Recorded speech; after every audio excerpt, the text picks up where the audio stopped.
Bismillahirrahmanirrahim. Radhiyallahu ankum wa amma riya'u fayadullu ala khuluwi qalbil mura'i min 'azamatillahi wa ijlalihi li'annahu yatasanna'u wa yatazayyanu lil makhluqin wa la yagna'u bi 'ilmillahi rabbil alamin wa man 'amila salihati wa ahabba an ya'rifahu an-nasu bidzalika liyu'azzimuhu wa yastani'u ilayhi al-ma'rufa fa huwa mura'in jahilun raghibun fid dunya li'anna az-zahida man law aqbala an-nasu 'alaihi bit-ta'dhimi wa badhlil amwali lakana yu'ridu 'an dhalika wa yakrahuh wa hadha yatlubu ad-dunya bi'amalil akhirah faman ajhalu minhu wa idza lam yaqdir 'ala az-zuhdi fid dunya fayanbaghi lahu an yatluba ad-dunya minal malik laha wa huwa Allah fa inna qulubal khalaiqi biyadihi yuqbilu biha 'ala man aqbala 'alaihi wa yusakhiruha lahu fima yasha.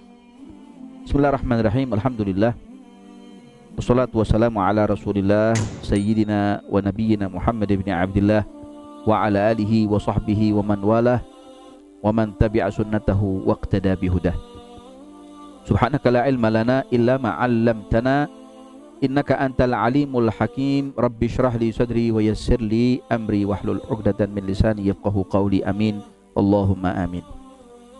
Ikhwan yang dimuliakan oleh Allah Subhanahu wa taala, episode menjaga hati itu lebih berat ketimbang kita menjaga diri kita dari segala penyakit. Karena apabila jasad kita ini terserang satu penyakit, maka kita akan segera datang kepada dokternya. Setelah kita mendapatkan obat dan mengkonsumsi obat tadi itu, sembuhlah kita dari penyakit itu dan kita terbebas. Tapi apabila hati kita yang sakit, akan kemana kita akan cari dokternya? Bahkan tak jarang manusia ketika dia sakit, jasadnya sakit.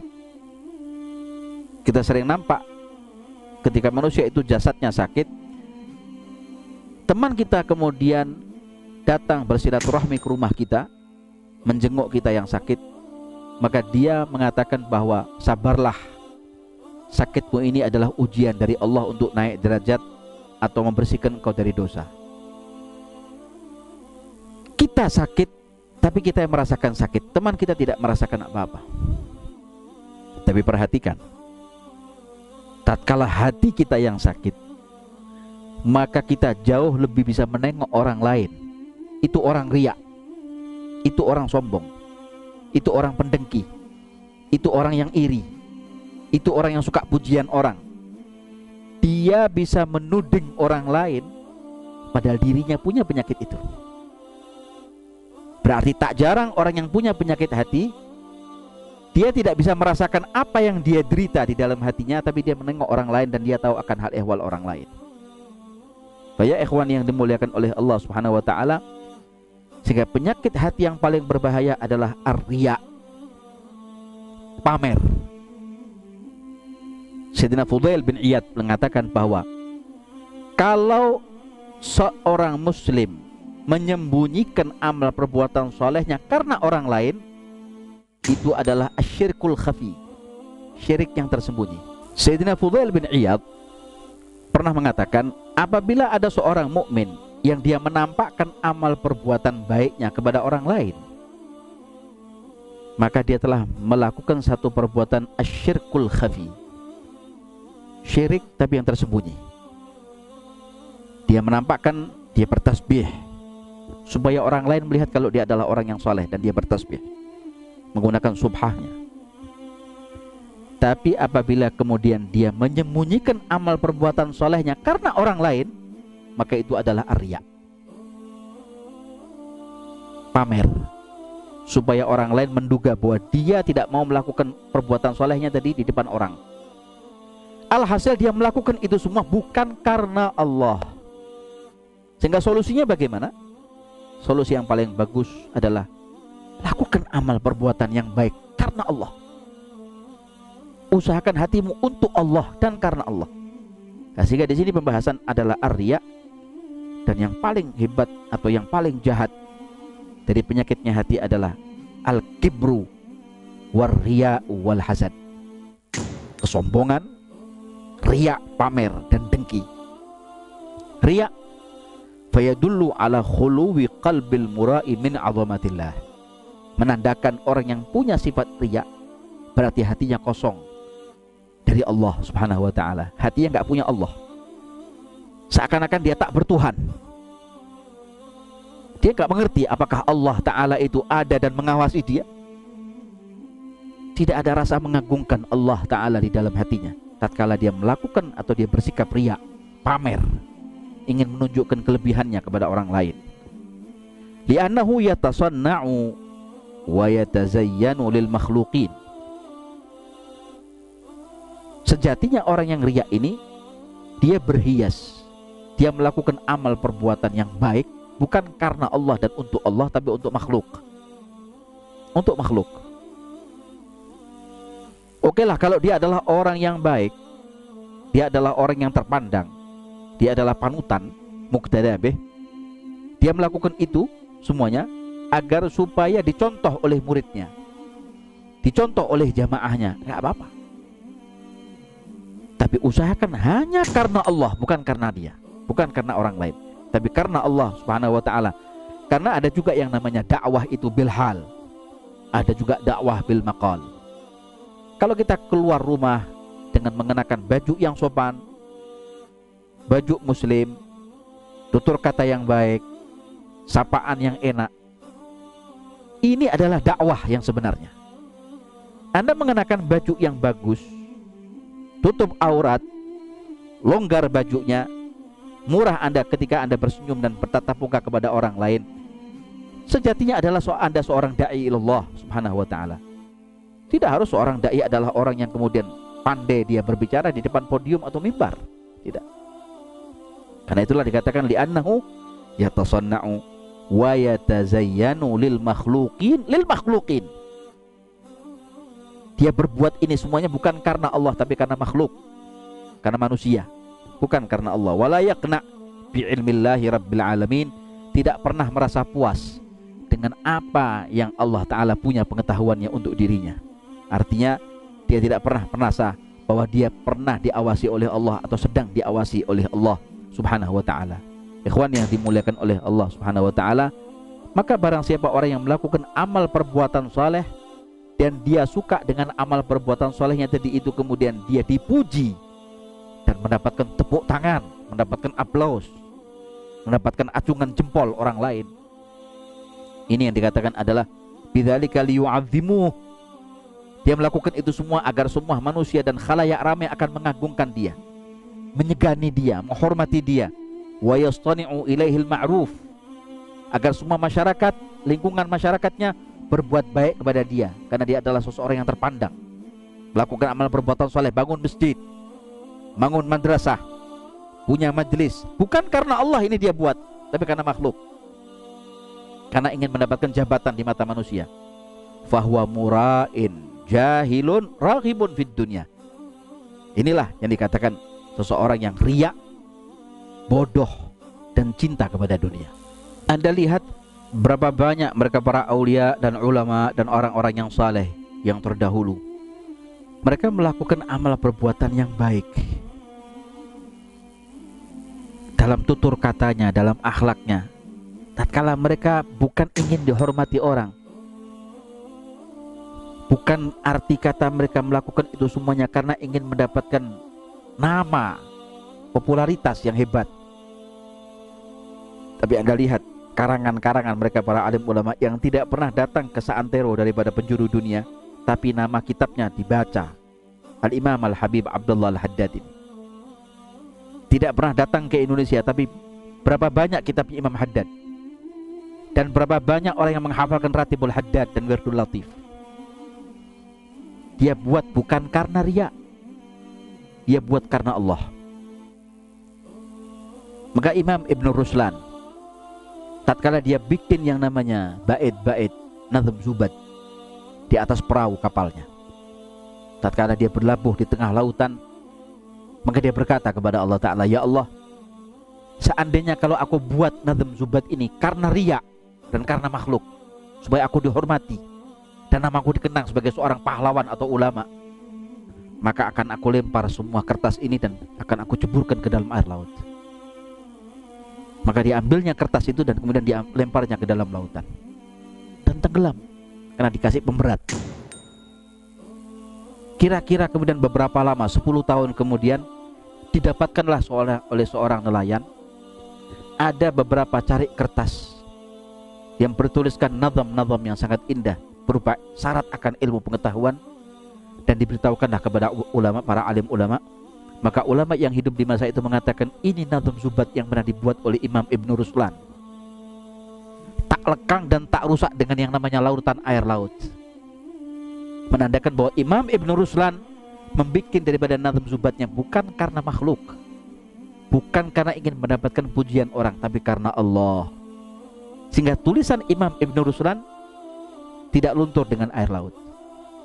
Sekian lama sudah tercebur dan tenggelam di bawah dasar sungai atau laut, tapi tidak rusak. Artinya kalau amal kita haturkan hanya karena Allah Ta'ala, insya Allah tidak akan rusak dan akan langgeng, diabadikan nama kita oleh Allah Subhanahu wa Ta'ala.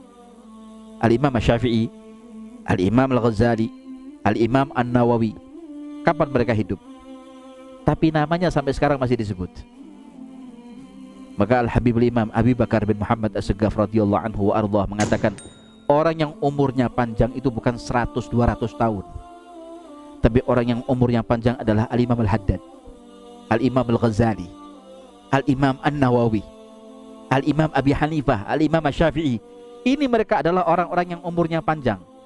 Walaupun mereka sudah tidak ada di dunia, tapi namanya Imam Haddad sampai sekarang disebut. Anak-anak kecil kenal dengan Imam Haddad. Imam Ghazali kitabnya masih sekarang dibaca. Saya tak kenal dengan Imam Ghazali.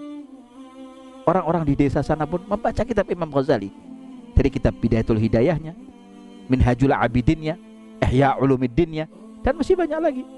Ya, Imam An-Nawawi dalam wirid-wiridnya, belum Majmu' Syarah Muhadzabnya, dan lain sebagainya. Nah, inilah yang dikatakan adalah lau aqbalan nasu alaihi bitta'zim wa badlil amwal lakana yu'ridu an dzalika wa yakrahuhu. Ikhwan yang dimuliakan oleh Allah Subhanahu wa Ta'ala, karena orang zuhud itu, kalau seandainya manusia semua datang kepada dia untuk menghormatinya dan memberikan hartanya secara cuma-cuma kepada orang yang zuhud tadi tersebut, niscaya orang zuhud tadi itu akan menolak dan akan membencinya. Tak, saya gak mau. Al-Habib Saleh bin Muhsin Al-Hamid Tanggul, ketika dia pernah mendoakan salah seorang yang kaya raya akan kesembuhan dari penyakitnya, subhanallah, ketika didoakan oleh Al-Habib Saleh bin Muhsin Al-Hamid Tanggul, kira-kira kurang lebih 2 minggu dia datang dari tempat Habib Saleh, sembuh penyakitnya secara total. Diperiksa oleh dokter di zaman itu, tak ada penyakitnya, tak ada virus sedikit pun. Karena dia orang yang kaya, maka dia pun datang kepada Al-Habib Saleh dengan menyerahkan 1 tas koper isinya uang. Maka Al-Habib Saleh mengatakan, jangan kau berikan kepada aku, berikan kepada pembantuku ini, namanya Muhaimin. Dia lebih membutuhkan daripada aku. Lakana yu'ridu an dzalik wa yakrahu. Ditolak dan dia benci yang namanya dunia. Saya tidak minta yang namanya ini, tidak minta yang namanya syukran, tidak minta yang namanya pujianmu atau hartamu, tapi saya hanya mengharapkan cintanya Allah Ta'ala, agar kau selalu ada di garisnya Allah dan Rasulnya. Inilah az-zahid yang sebenarnya, inilah waliullah Ta'ala yang sebenarnya, yang hatinya suci bersih dari segala riya. Ya ikhwani yang dimuliakan oleh Allah Subhanahu wa Ta'ala, wa hadza yatlubud dunya bi amalil akhirah faman ajhalu minhu. Kalau orang yang riya ini, dia mencari dunia dengan amal akhirat. Ibadahnya digunakan sebagai alat untuk mencari uang. Dakwahnya diajarkan, dia dengungkan, dia pekikkan itu dakwahnya untuk mencari harta, bukan untuk Allah Ta'ala dan akhirat. Al-Imam Al-Habib Abdullah bin Alawi Al-Haddad, beliau berkata di dalam kitabnya Adab Sulukil Murid, wa idza lam yaqdir 'ala zuhdi fid dunya fayambaghi lahu an yatluba ad-dunya minal maliki laha wa huwa Allah. Beliau Imam Haddad berkata, jika seseorang tidak mampu untuk zuhud dari dunia, hatinya selalu gandrung, cinta, tresno sama dunia, gak bisa dia tinggalkan dunia ini, maka seyogianya untuk dia mencari dunia mengharapkan dunia, memohon-mohon itu dunia kepada Allah, jangan kepada makhluk. Mintalah dunia kepada Allah, karena yang memiliki dunia ini adalah Allah. Fayambaghi lahu an yatlubad dunya minal maliki laha, karena yang memiliki dunia adalah Allah, sang pemiliknya adalah Allah. Wa huwallah fa inna qulubal khalaiqi biyadihi, dan semua hati hamba-hamba Allah Ta'ala ada di dalam genggaman Allah. Jangan takut kepada siapapun. Sehingga dikatakan sa'adatuka fi yadillah, kebahagiaanmu dan kegembiraanmu itu ada di dalam genggaman Allah. Huwallazi adhaka wa abka, dialah Allah yang menjadikan engkau tertawa bahagia, dan dialah Allah yang menjadikan engkau menangis sedih. Sa'adatuka fi yadillah fala sadiqa yanzi'uha wala ma'syuqa yamzaquha wala qariba yatahakkamu biha fa anta lam tukhlaq li ajlihim. Sehingga dikatakan oleh Imam Haddad, tak seorang pun dapat mencabut kebahagiaanmu. Fala sadiqa yanza'uha, tak ada bisa mencabut kebahagiaanmu. Ketika kau diberikan oleh Allah Ta'ala kebahagiaan, siapa yang mampu bisa mencabut kebahagiaan kita? Siapa yang bisa mencabut iman seorang hamba? Tatkala seorang Bilal dicambuk seperti itu, ditindih perutnya dengan batu yang keras dan besar, siapa yang bisa mencabut iman yang ada di dalam hatinya Bilal? Majikan Bilal pun yang namanya Umayyah bin Khalaf gak bisa mencabutnya, karena Bilal sudah gandrung cinta dengan Allah dan Rasulnya. Kebahagiaan didapat bukan karena harta, karena Bilal bukan orang yang berharta. Anda bisa melihat sepatu emas Fir'aun ada di dalam api neraka, tapi sandal jepitnya Bilal ada di dalam surga sebelum Bilal masuk ke dalam surga. Sa'adatuka fi yadillah fala sadiqa yanza'uha, kebahagiaanmu ada di dalam genggaman Allah, tak ada yang mampu bisa mencabutnya. Wala ma'syuqa yabzaquha, dan kekasihmu pun tak akan pernah bisa merusak kebahagiaanmu. Istrimu, anakmu, siapapun yang kau cintai, gak akan bisa merusak kebahagiaanmu. Jika kau bahagia, Allah yang berikan kebahagiaan. Nah, hanya saja kita nih kadang-kadang kemudian kurang hubungan kita dengan Allah Ta'ala, kurang hubungan kita dengan Al-Quran, kurang hubungan kita dengan ulama-ulamanya, kurang hubungan kita dengan nabinya. Maka fala ma'syuqa yamzaquha, kalau sudah seseorang dia duduk di masjid i'tikaf mengaji Al-Quran, satu hari dia bergelut dengan Al-Quran, siapa yang bisa menutup dengan Al-Quran? Sakit yang dia derita pun, kalau sudah Al-Quran ada di hadapannya dan dia sudah gandrung dengan Al-Quran, dia cinta dengan Quran dan Quran mencintainya, siapa yang bisa menutup hatinya dari Al-Quran? Saya punya teman kanker otak, tidak bisa memikirkan, bahkan dia sudah hilang pikiran dan ingatannya, bahkan kepada istrinya pun dia lupa, kepada keluarganya pun dia lupa, kepada kerabatnya yang paling dekat yang dia cintai dia pun lupa. Tapi tatkala Sayyidi Al-Habib Umar, saya punya guru, datang kepadanya dan membacakan satu ayat Al-Quran, dia pun bisa melanjutkannya. Kata Al-Habib Umar, hatinya gak bisa lepas dengan Al-Quran, karena kebahagiaannya dia ada di dalam genggaman Allah Ta'ala lewat Al-Quran. Apa ya ikhwan yang dimuliakan oleh Allah? Wala ma'syuqa yamzaquha wala qariba yatahakkamu biha, dan pula sahabatmu tak ada yang bisa mengendalikan kamu supaya kau lepas daripada kebahagiaanmu dari Allah. Gak ada yang mampu. Seseorang yang hatinya cinta dengan Nabi Muhammad, seperti apapun hatinya suruh jauh daripada Nabi Muhammad, dekat. Walaupun dia di Indonesia, Rasul makamnya ada di Madinah, terasa dia dekat dengan Nabi Muhammad. Kam min qaribin ba'id wa kam min ba'idin qarib. Berapa banyak orang yang dekat dengan Nabi Muhammad tapi gak pernah ziarah dengan Nabi, karena hati yang gak ada ishqah dengan Rasulullah. Tapi berapa banyak orang yang ada di Indonesia yang cinta dengan Nabi Muhammad, setiap hari dia ziarah Rasulullah. Artinya hatinya tertambat, tertanam, terpaku cinta dengan Rasul sallallahu alaihi wa ala alihi wasallam. Sahabatmu pun tak mampu mengendalikan kamu ketika kebahagiaan sudah menghujam ke dalam hatimu. Maka fa anta lam tukhlaq li ajlihim, karena engkau tidak dicipta oleh Allah Ta'ala untuk mereka. Kau dicipta oleh Allah Ta'ala untuk Allah. Sehingga kalau Allah Ta'ala akan memilih engkau sebagai kekasihnya, sebagaimana Rabi'ah al-Adawiyah, tak ada satupun neraka pun, dia katakan api neraka ini gak ada artinya buat aku, surga pun tak nikmat buat aku. Yang tertanam di dalam hatiku hanya Allah. Inilah orang-orang yang dikatakan adalah, kalau kita ada di jalur salik sebagai murid liridha'illah, cinta ingin mendapatkan ridhonya Allah Subhanahu wa Ta'ala, coba jauhi. Memang penyakit hati ini susah kita mau cari obatnya. Ada seorang pasien datang kepada seorang dokter, dia berkata, dokter, berapa banyak dari pasien yang datang kepada dokter? Oh, ada yang sakit jantung, ada yang sakit gigi, ada yang sakit pening kepalanya, ada yang mahnya akut. Saya dok juga mengalami penyakit yang sama, coba saya periksa dulu. Diperiksa oleh sang dokter. Ketika diperiksanya, sang dokter mengatakan, kamu tidak ada penyakitnya, tidak ada influenza, badanmu pun normal panasnya, tak ada gejala apapun, tak virus, tak bakteri. Apa penyakit yang kau derita? Apa yang kau rasakan?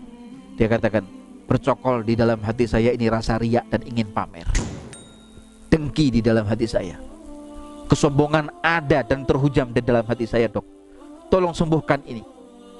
Maka sang dokter mengatakan, kau orang gila rupanya, datang ke dokter yang salah, cari dokter yang lain, bukan aku yang bisa mengobati itu penyakit. Jadi tidak ada dokter yang bisa mengobati dirinya kecuali mereka para alim ulama, kutubul Imam Haddad, kutubul Imam Al-Ghazali, lewat Al-Quran, dekat kepada Allah di tahajud malam, memandang wajah mereka para alim ulama. Ketika Anda memandang foto mereka para alim ulama, bukan untuk menakut-nakuti syaitan. Foto ulama bukan untuk menakuti jerangkong atau Dracula lah, tapi supaya kita kemudian sadar siapa kita dan siapa mereka. Lahum zadun wa anta bighairi zadi. Mereka punya bekal, tapi kamu, mana bekalmu? Siwak pun kau tidak punya. Kashkul atau rebekan kertas yang siap untuk mencatat fawaid ilmu pun tidak kau bawa.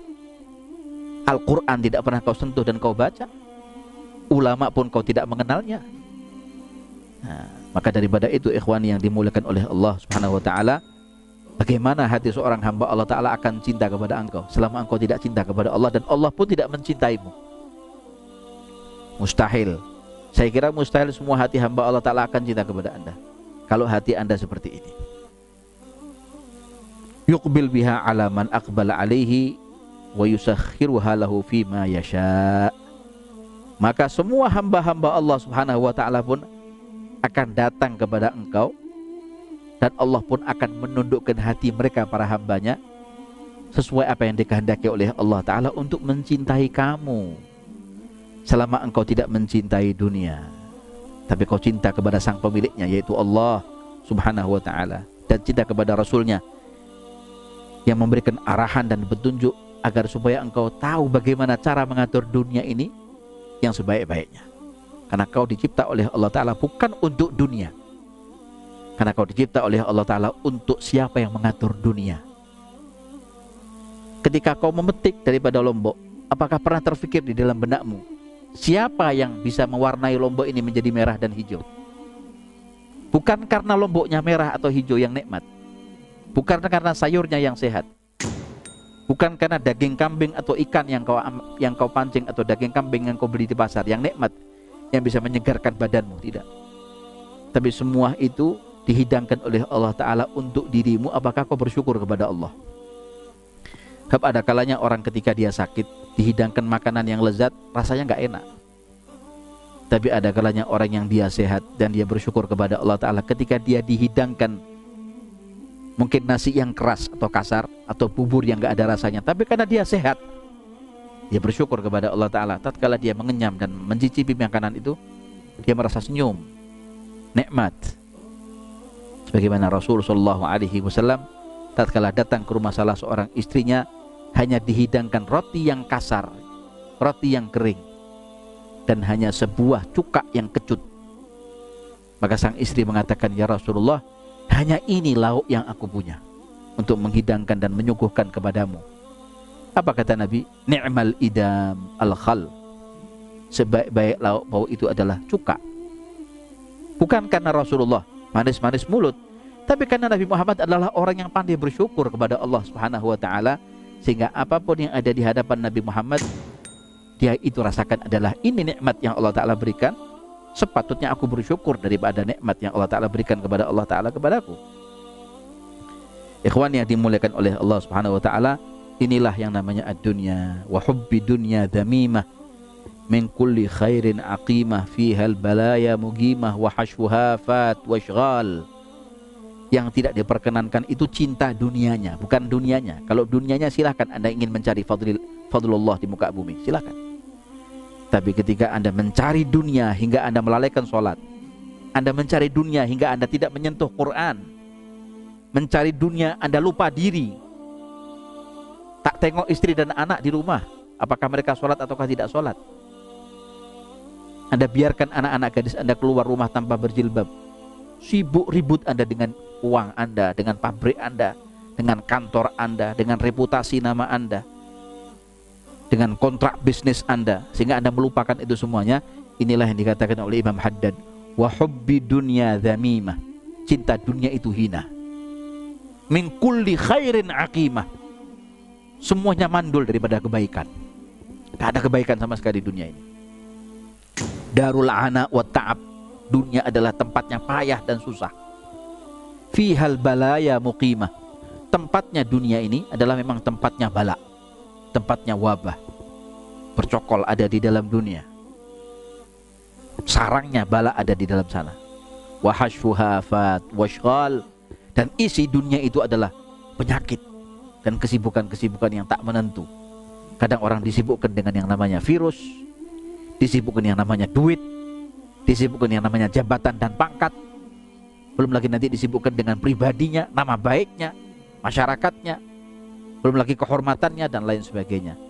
Sehingga ketika seseorang hamba hanya kepada Allah Ta'ala, itulah surga buat dia. Kenyamanan yang dia dapatkan selama dia bersama dengan Allah Subhanahu wa Ta'ala dan Rasulullah Sallallahu Alaihi wa ala alihi wa sahbihi wasallam. Sehingga Al-Habib Ali Habsyi mengatakan, Mahat rahah fid dunya illa awliyaullah. Tidak ada yang bisa istirahat di muka bumi. Tidak ada yang bisa dan tidak ada orang yang bisa merasakan nikmatnya hidup di dunia ini kecuali aulianya Allah. Kenapa? Allah sendiri berfirman di dalam ayatnya, Ala inna awliyaullahi la khawfun alaihim wala hum yahzanun. Para aulianya Allah Ta'ala gak ada rasa takut, gak ada rasa sedih, sebab hati mereka bersama dengan sang penciptanya. Kalau sudah bersama dengan Allah Ta'ala, bersama dengan Rasul Sallallahu Alaihi Wasallam, lihat para sahabat ketika duduk dengan Nabi Muhammad, seakan terasa mereka tidak ada di dunia, ada di alam akhirat. Nikmat bersama dengan Rasulullah, nikmat bersama dengan para aulianya Rasulullah, nikmat bersama dengan para masyayikh kita, nikmat bersama dengan kedua orang tua kita, nikmat bersama dengan kaum muslimin yang saleh, ikhwan kita, akhwat kita, para duat ilallah subhanahu wa ta'ala. Dan semoga Allah Ta'ala mudah-mudahan menggolongkan kita kelak bersama dengan mereka fid dini wad dunya wal akhirah, diangkat derajat kaum muslimin, dijauhkan dari segala wabah dan segala bala, dijauhkan dari segala penyakit, baik penyakit yang bersifat zahir ataupun penyakit yang bersifat batin. Dan Allah Ta'ala mudah-mudahan sematkan ke dalam hati kita cinta kepada Allah Ta'ala, sematkan ke dalam jiwa kita cinta kepada Rasulullah, cinta kepada para ahlul bait, cinta kepada mereka para sahabat Rasul Sallallahu Alaihi Wasallam dan para ulamanya. Dan semoga Allah Subhanahu wa Ta'ala mudah-mudahan menguatkan akidah kita, menguatkan iman kita, menguatkan Islam kita, untuk selalu ada di jalan jalur mereka para salafun saleh, akidah ahlus sunnah wal jamaah, ala akidah asy'ariyah maturidiyah. Dan semoga Allah Ta'ala mudah-mudahan menjadikan kita termasuk daripada hamba-hambanya yang Allah ridha kepada kita fid dini wad dunya wal akhirah. Allahumma ya Allah ya Karim, kama an'amta 'alaina bil islami fazidna minhu, wa kama an'amta 'alaina bil iman fazidna minhu, wa kama an'amta 'alaina bil afiyah fazidna minha, wa kama an'amta 'alaina bil umur fabarik lana fihi. Wa sallallahu ala sayyidina Muhammad wa ala alihi wa sahbihi wasallam. Walhamdulillahirabbil alamin. Assalamualaikum warahmatullahi wabarakatuh.